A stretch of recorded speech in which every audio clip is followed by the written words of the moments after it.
बोल श्री सतगुरु भगवान की। गुरुर् ब्रह्मा गुरुर्विष्णु गुरुर्देवो महेश्वर, गुरु साक्षात परब्रह्म तस्मै श्री गुरुवे नमः। तस्मै श्री गुरुवे तस्मै श्री गुरुवे नमः। अखंड मंडलाकारं व्याप्तं येन चराचरं तत्पदं दर्शितं येन तस्मै श्री गुरुवे नमः। तस्मै श्री गुरुवे नमः। वक्रतुंडे महाकाय सूर्यकोटि संप्रभे निर्विघ्नं करोमि देव सर्वकार्येषु सर्वदा। मंगलम भगवान विष्णु मंगलम गरुड़ध्वज मंगलम पुंडरीकाक्षाय मंगलाय तनोहरि। सर्वमंगल मांगल्ये शिवे सर्वार्थ साधके शरणं त्र्यंबके गौरी नारायणी नमस्तुते। शांताकारं भुजगशयनं पद्मनाभं सुरेशं विश्वाधारं गगनसदृशं मेघवर्णं शुभांगं। लक्ष्मीकान्तं कमलनयनं योगिर्विद्यान्तं वन्दे विष्णु भवभयहरणं सर्वलोकैकनाथं। या देवी सर्वभूतेषु शक्तिरूपेण संस्थिता, लक्ष्मीरूपेण संस्थिता, विद्यारूपेण संस्थिता, वाणीरूपेण संस्थिता, मातारूपेण संस्थिता, क्षमारूपेण संस्थिता, शान्तिरूपेण संस्थिता। नमस्तस्यै नमस्तस्यै नमस्तस्यै नमस्तस्यै नमो नमः। सभी बहनों को मेरी राम राम। आज थोड़ा गुरु का वर्णन करके फिर एक मोक्षदा एकादशी की कथा सुनेंगे और आप भी सुनना और हम भी सुनेंगे। और श्यावर रामचंद्र भगवान की जय। गुरु चरण कमल भ्यो नमः।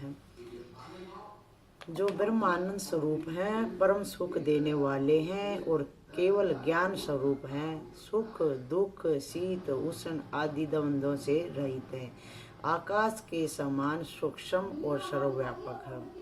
तत्वमसि आदि महावाक्यों के लक्ष्यार्थ हैं। एक हैं, नित्य हैं, मल रहित हैं, अचल हैं, सर्वबुद्धियों के साक्षी हैं, भावना से परे हैं, सत्व रज और तम तीनों गुणों से रहित हैं। ऐसे श्री सतगुरु देव के चरणों में मेरा बार बार नमस्कार है, बार बार नमस्कार है, कोटि कोटि नमन है। श्री गुरुदेव के द्वारा उपदिष्ट मार्ग से मन की शुद्धि करनी चाहिए। जो कुछ भी अनित्य वस्तु अपनी इंद्रियों के विषय हो जाए उसका खंडन करना चाहिए, निराकरण करना चाहिए। यहाँ ज्यादा कहने से क्या लाभ। श्री गुरुदेव की परम कृपा के बिना करोड़ों शास्त्रों से विचित की विश्रांति दुर्लभ है। करुणा रूपी तलवार के प्रहार से शिष्य के आठों पासों को संशय दया भय संकोच निंदा प्रतिष्ठा कुल अभिमान और संपत्ति को काटकर निर्मल आनंद देने वाले को सद्गुरु कहते हैं। ऐसा सुनने पर भी जो मनुष्य गुरु निंदा करता है वह मनुष्य जब तक सूर्य चंद्र का अस्तित्व रहता है तब तक घोर नरक में रहता है। हे देवी, देह कल्प के अंत तक रहे तब तक श्री गुरुदेव का स्मरण करना चाहिए और आत्मज्ञानी होने के बाद भी स्वच्छंद अर्थात स्वरूप का छंद मिलने पर भी शिष्य को गुरुदेव की शरण नहीं छोड़नी चाहिए, नहीं छोड़नी चाहिए। ये शिव शंकर भगवान पार्वती माँ को सुना रहे हैं। आपके श्री चरणों में कोटि कोटि नमन है मेरे गुरुदेव, आपके श्री चरणों में कोटि कोटि नमन है। मोक्षदा एकादशी की कथा। युधिष्ठिर बोले, देव देवेश्वर, मार्गशीर्ष मास के शुक्ल पक्ष में कौन सी एकादशी होती है, उसकी क्या विधि है तथा उसमें किस देवता का पूजन किया जाता है। स्वामीन, यह सब यथार्थ रूप से बतलाइए। श्री कृष्ण ने कहा, नृपश्रेष्ठ, मार्गशीर्ष मास के शुक्ल पक्ष की एकादशी का वर्णन करूंगा, जिसके शरण मात्र से वाजपेयी यज्ञ का फल मिलता है। उसका नाम मोक्षदा एकादशी है, जो सब पापों का अपहरण करने वाली है। राजन, उस दिन यत्न पूर्वक तुलसी की मंजरी तथा धूप दीप आदि से भगवान दामोदर का पूजन करना चाहिए। पूर्वोक्त विधि से ही दशमी और एकादशी के नियम का पालन करना उचित है। मोक्षदा एकादशी बड़े बड़े पातकों का नाश करने वाली है। उस दिन रात्रि में मेरी प्रसन्नता के लिए नृत्य गीत और स्तुति के द्वारा जागरण करना चाहिए। जिसके पितर पापवश नीच योनि में पड़े हों वे इस एकादशी का व्रत करके उनका पुण्य दान अपने पितरों को करे तो पितर मोक्ष को प्राप्त होते हैं, इसमें तनिक भी संदेह नहीं है। ये खुद श्री कृष्ण भगवान युधिष्ठिर जी से कह रहे हैं। पूर्व काल की बात है, वैष्णव में विभूषित परम रमणीय चंपक नगर में वैखानस नामक राजा रहते थे। वे अपनी प्रजा का पुत्र की भांति पालन करते थे। एक समय राज्य करते हुए राजा ने एक दिन रात को संपन्न में अपने पितरों को नीच योनि में पड़ा हुआ देखा। उन सब को इस अवस्था में देखकर राजा के मन में बड़ा विस्मय हुआ और प्रातः काल ब्राह्मणों से उन्होंने उस संपन्न का सारा हाल कह सुनाया। राजा बोले, ब्राह्मणों, मैंने अपने पितरों को नरक में गिरा हुआ देखा है। वे बारंबार रोते हुए मुझसे यूं कह रहे थे कि तुम हमारे तनुज हो, इसलिए इस नरक समुद्र से हम लोगों का उद्धार करो। द्विजवरों, इस रूप में मुझे पितरों के दर्शन हुए हैं, इससे मुझे चैन नहीं मिलता। मैं क्या करूं, कहाँ जाऊं, मेरा हृदय रुंधा जा रहा है। द्विज उत्तमों, वह व्रत, वह तप और वह योग जिससे मेरे पूर्वज तत्काल नरक से छुटकारा पा जाएं, बताने की कृपा करें। मुझ बलवान तथा साहसी पुत्र के जीते जी मेरे माता पिता घोर नरक में पड़े हुए हैं, अतः ऐसे पुत्र से क्या लाभ है। ब्राह्मण बोले, राजन, आपके निकट ही पर्वत मुनि का महान आश्रम है। वे भूत और भविष्य के भी ज्ञाता हैं। नरश्रेष्ठ, आप उन्हीं के पास चलिए। ब्राह्मणों की बात सुनकर महाराज वैखानस शीघ्र ही पर्वत मुनि के आश्रम पर गए और वहां उन मुनि श्रेष्ठ को देखकर उन्होंने दंडवत प्रणाम करके मुनि के चरणों को स्पर्श किया। मुनि ने भी राजा से राज्य के 7 अंगों की कुशलता पूछी। राजा बोले, स्वामिन, आपकी कृपा से मेरे राज्य में 7 अंग सकुशल हैं, किंतु मैंने सपने में देखा है कि मेरे पितर नरक में पड़े हैं। अतः बतलाइए कि किस पुण्य के प्रभाव से उनका वहां से छुटकारा होगा। राजा की यह बात सुनकर मुनि श्रेष्ठ पर्वत एक मुहूर्त तक ध्यानस्थ रहे। इसके बाद वे राजा से बोले, महाराज, मार्गशीर्ष के शुक्ल पक्ष की जो मोक्षदा नाम की एकादशी होती है, तुम सब लोग उसका व्रत करो और उसका पुण्य पितरों को दे डालो। उस पुण्य के प्रभाव से उनका नरक से उद्धार हो जाएगा। भगवान श्री कृष्ण कहते हैं, युधिष्ठिर, मुनि की यह बात सुनकर राजा पुण्य अपने घर लौट आए। जब उत्तम मार्गशीर्ष मास आया, तब राजा वैखानस ने मुनि के कथन अनुसार मोक्षदा एकादशी का व्रत करके उनका पुण्य समस्त पितरों सहित पिता को दे दिया। पुण्य देते ही क्षण भर में आकाश से फूलों की वर्षा होने लगी। वैखानस के पिता पितरों सहित नरक से छुटकारा पा गए और आकाश में आकर राजा के प्रति यह पवित्र वचन बोले, बेटा, तुम्हारा कल्याण हो। यह कहकर वे स्वर्ग में चले गए। राजन, जो इस प्रकार कल्याणमयी मोक्षदा एकादशी का व्रत करता है, उसके पाप नष्ट हो जाते हैं और मरने के बाद वह मोक्ष प्राप्त करता है। यह मोक्ष देने वाली मोक्षदा एकादशी मनुष्य के लिए चिंतामणि के समान समस्त कामनाओं को पूर्ण करने वाली है। इस मातब के पढ़ने और सुनने से वाजपेयी यज्ञ का फल मिलता है। और श्री सतगुरु भगवान की जय। श्रीमन नारायण नारायण नारायण, श्रीमन नारायण नारायण नारायण, भजमन नारायण नारायण नारायण, श्रीमन नारायण नारायण नारायण। जय एकादशी माता की जय। भगवत गीता का 5वां अध्याय भी एकादशी के दिन सुनो बहनों, बहुत ही पुण्य प्राप्त होता है।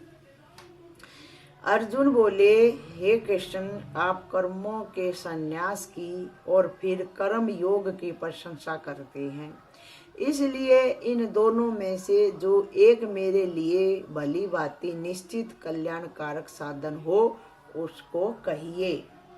श्री भगवान बोले, कर्म संन्यास और कर्म योग से दोनों ही परम कल्याण के करने वाले हैं, परंतु उन दोनों में भी कर्म संन्यास से कर्म योग साधन में सुगम होने से श्रेष्ठ है। हे अर्जुन, जो पुरुष न किसी से द्वेष करता है और न किसी की आकांक्षा करता है, वह कर्म योगी सदा सन्यासी ही समझने योग्य है, क्योंकि राग द्वेष आदि द्वंद्वों से रहित पुरुष सुख पूर्वक संसार बंधन से मुक्त हो जाता है। उपर्युक्त संन्यास और कर्म योग को मूर्ख लोग पृथक पृथक फल देने वाले कहते हैं, न कि पंडित जन, क्योंकि दोनों में से एक में भी सम्यक प्रकार से स्थित पुरुष दोनों ही के फल रूप परमात्मा को प्राप्त होता है। इन दोनों में से एक योग भी कर ले तो वह दोनों योगों का फल प्राप्त करता है, ये खुद भगवान कह रहे हैं।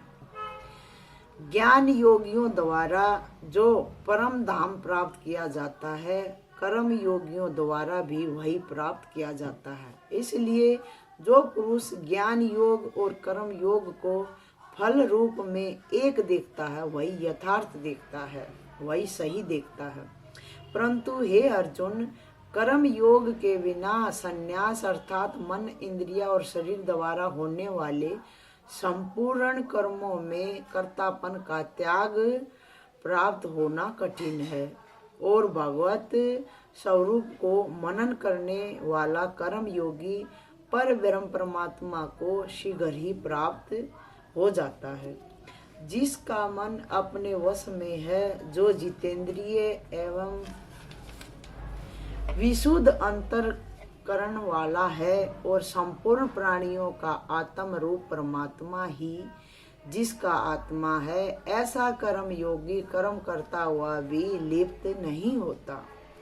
तत्व को जानने वाला सांख्य योगी तो देखता हुआ, सुनता हुआ, स्पर्श करता हुआ, सूंघता हुआ, भोजन करता हुआ, गमन करता हुआ, सोता हुआ, श्वास लेता हुआ, बोलता हुआ, त्यागता हुआ, ग्रहण करता हुआ तथा आँखों को खोलता और मूंदता हुआ भी सब इंद्रियां अपने अपने अर्थों में बरत रही हैं। सब इसी प्रकार समझकर निसंदेह ऐसा माने कि मैं कुछ भी नहीं करता हूँ, सब कुछ परमात्मा ही कर रहा है। जो पुरुष सब कर्मों को परमात्मा में अर्पण करके और आसक्ति को त्याग कर कर्म करता है, वह पुरुष जल से कमल के पत्ते की भांति पाप से लिप्त नहीं होता। कर्म योगी मम तत्व बुद्धि रहित केवल इंद्रिय, मन, बुद्धि और शरीर द्वारा भी आसक्ति को त्याग कर अंतकरण की शुद्धि के लिए कर्म करते हैं। कर्म योगी कर्म के फल का त्याग करके भगवत प्राप्ति रूप शांति को प्राप्त होता है, और सकाम पुरुष कामना की प्रेरणा से फल में आसक्त होकर बंधता है, कर्म के साथ बंध जाता है। अंतकरण जिसके वश में है, ऐसा सांख्य योग का आचरण करने वाला पुरुष न करता हुआ और न करवाता हुआ भी नव द्वारों वाले शरीर रूप घर में सब कर्मों का मन से त्याग कर आनंद पूर्वक सच्चिदानंद घन परमात्मा के स्वरूप में स्थित रहता है। परमेश्वर मनुष्यों के न तो कर्तापन की, न कर्मों की और न कर्म फल के संयोग की ही रचना करते हैं, किंतु स्वभाव ही बरत रहा है। सर्वव्यापी परमेश्वर भी न किसी के पाप कर्म को और न किसी के शुभ कर्म को ही ग्रहण करता है, किंतु अज्ञान के द्वारा ज्ञान ढका हुआ है, उसी से सब अज्ञानी मनुष्य मोहित हो रहे हैं। परंतु जिसका वह अज्ञान परमात्मा के तत्व ज्ञान द्वारा नष्ट कर दिया गया है, उनका वह ज्ञान सूर्य के सदृश उस सच्चिदानंद घन परमात्मा को प्रकाशित कर देता है। जिसका मन तद्रूप हो रहा है, जिनकी बुद्धि तद्रूप हो रही है और सच्चिदानंद घन परमात्मा में ही जिनकी निरंतर एक ही भाव से स्थित है, ऐसे तत्व प्राण पुरुष ज्ञान के द्वारा पाप रहित होकर अपूर्णावर्ती को अर्थात परम गति को प्राप्त होते हैं। वे ज्ञानी जन विद्या और विनय युक्त ब्राह्मण में तथा गो, हाथी, कुत्ते और चंडाल में भी समदर्शी ही होते हैं। जिनका मन स्वभाव में स्थित है, समभाव में स्थित है, उनके द्वारा इस जीवित अवस्था में ही संपूर्ण संसार जीत लिया गया है, क्योंकि सच्चिदानंद घन परमात्मा निर्दोष और सम है। इससे वे सच्चिदानंद घन परमात्मा में ही स्थित हैं। जो पुरुष प्रिय को प्राप्त होकर हर्षित नहीं हो और अप्रिय को प्राप्त होकर उद्विग्न न हो, वह स्थिर बुद्धि संशय रहित ब्रह्मवेता पुरुष सच्चिदानंद घन पर ब्रह्म परमात्मा में एक ही भाव से नित्य स्थित है। बाहर के विषयों में आसक्ति रहित अंतकरण वाला साधक आत्मा में स्थित जो ध्यान जनित सात्विक आनंद है, उसको प्राप्त होता है। तदंतर वह सच्चिदानंद घन परमात्मा पर ब्रह्म परमात्मा के ध्यान रूप योग में अभिन्न भाव से स्थित पुरुष अक्षय आनंद का अनुभव करता है।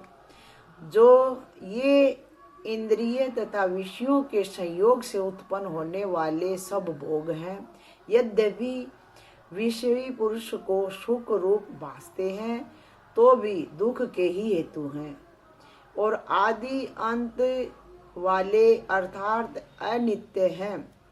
इसलिए हे अर्जुन, बुद्धिमान विवेकी पुरुष उनमें नहीं रमता। जो साधक इस मनुष्य शरीर में शरीर का नाश होने से पहले ही काम क्रोध से उत्पन्न होने वाले वेग को सहन करने में समर्थ हो जाता है, वही पुरुष योगी है और वही सुखी है। जो पुरुष अंतर आत्मा में ही सुख वाला है, आत्मा में ही रमण करने वाला है तथा जो आत्मा में ही ज्ञान वाला है, वह सच्चिदानंद घन पर ब्रह्म परमात्मा के साथ एक ही भाव को प्राप्त सांख्य योगी शांत ब्रह्म को प्राप्त होता है। जिनके सब पाप नष्ट हो गए हैं, जिनके सब संशय ज्ञान के द्वारा निवृत्त हो गए हैं, जो संपूर्ण प्राणियों के हित में रत है और जिनका जीता हुआ मन निश्चल भाव से परमात्मा में स्थित है, वे ब्रह्मवेता पुरुष शांत ब्रह्म को प्राप्त होते हैं। काम क्रोध से रहित जीते हुए चित्त वाले पर ब्रह्म परमात्मा का साक्षात्कार किए हुए ज्ञानी पुरुषों के लिए सब ओर से शांत पर ब्रह्म परमात्मा ही परिपूर्ण है। बाहर के विषय भोगों को न चिंतन करता हुआ बाहर ही निकाल कर और नेत्रों की दृष्टि को भ्रुकुटी के बीच में स्थित करके तथा नासिका में विचरने वाले प्राण और अपान वायु को सम करके जिसकी इंद्रियां मन और बुद्धि जीती हुई है, ऐसा जो मोक्ष परायण मुनि इच्छा भय और क्रोध से रहित हो गया है, वह सदा मुक्त ही है। मेरा भक्त मुझको सब यज्ञ और तपों का भोगने वाला संपूर्ण लोकों के ईश्वरों का भी ईश्वर तथा संपूर्ण भूत प्राणियों का सुहृद अर्थात स्वार्थ रहित दयालु और प्रेमी ऐसे तत्व से जानकर शांति को प्राप्त होता है। बोल श्री कृष्ण भगवान की जय। बोल भगवत गीता माता की जय।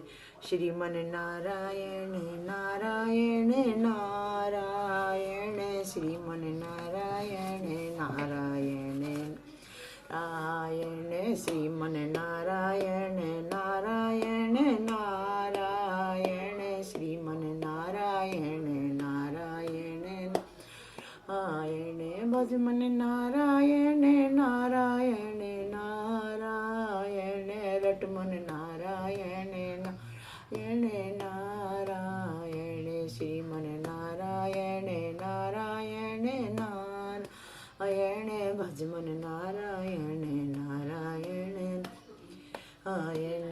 ये माना की दाता है तू हर जहाँ का, ये मान की दाता है तू हर जहाँ का, मगर झोली आगे फैलाऊं तो कैसे, मगर झोली आगे फैलाऊं से, जो पहले दिया है वो ही कम नहीं है, जो पहले दिया है वो ही कम नहीं है, मैं उसको उठाने के काबिल नहीं हूँ, मैं उसको उठाने के काबिल नहीं हूँ। नारायण श्रीमन नारायण, श्रीमन नारायण, श्रीमन नारायण, श्रीमन नारायण नारायण नारायण, भजमन नारायण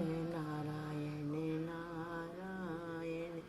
बोल श्री सतगुरु भगवान की जय। आत्मा परमात्मा मेरी गायत्री माता की जय। बोल श्री कृष्ण भगवान की जय। सभी बहनों को मीठी मीठी राम राम।